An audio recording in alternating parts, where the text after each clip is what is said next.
Lesson is going to be about doing transfers, and transfers are really an exciting tool that encaustic artists like to work with. You're going to really enjoy this. What I'm working with is a piece of vellum. So I've got the shiny side for me to draw on, and what I'm going to do is I've got this old drawing of this young girl. Looks like she's either making her first communion or confirmation. I'm just going to do a quick sketch of her, a quick tracing. I don't need to do anything more than that, where this is really mainly for a demonstration. But what you're going to find is we're going to use her in more than one setting. So we've got the sketch of her. We're holding her flowers. And we're going to take that little pencil drawing, flip it over, and place her down right over, we're going to put her to the right side of the piece. And using a burnishing tool, she's graphite pencil down on a soft, sticky, waxy surface. We're going to burnish the image right onto the wax surface.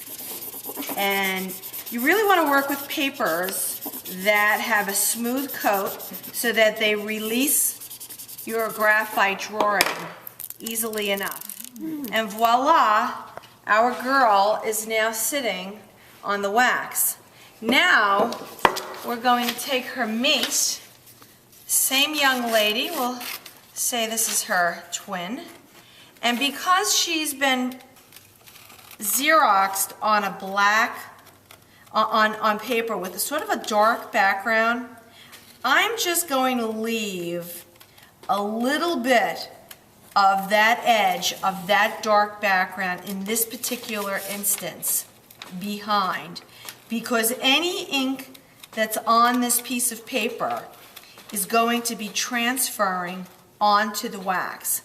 This is an old-fashioned Xerox image. There's laser printing and there's inkjet printing. You can do some transferring with those, but this is really the most successful of the printing processes for easy transfers. Because it's a toner-based ink, and it really transfers well.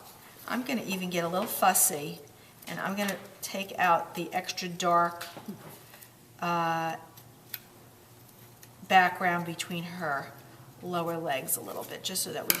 Now what I'm doing with her is she's going to be laid right next to her. I think I'm going to put her just a little bit forward. Also, what you can do is, if you don't like the direction that a photograph is in, that when you Xerox it, because maybe you want the person to face this way, and once you flip it, she's facing this way, which is the case here. On your Xerox machines, you can actually use a reverse printing. You can do a mirror Xerox. Did you know that? It works great, especially if you're doing lettering. All right.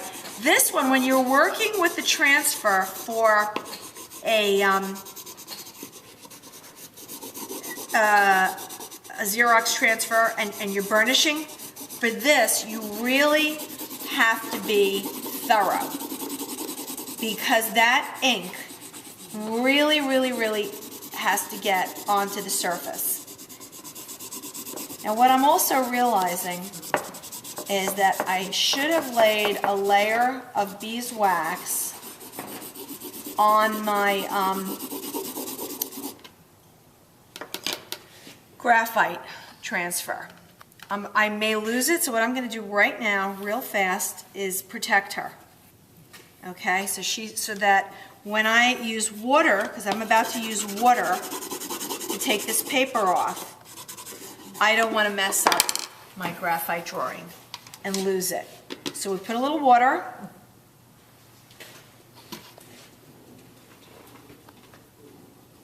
Give it a few seconds.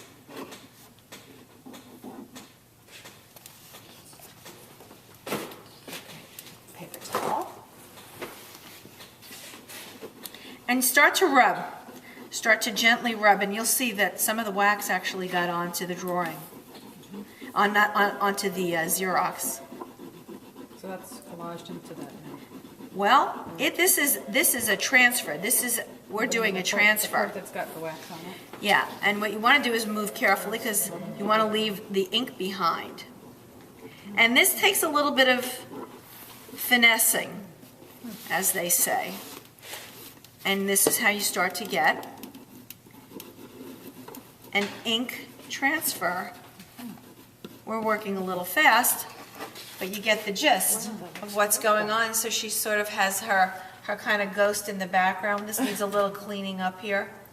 And those are two ways that you can do transfer of images. Neat, right? Yes.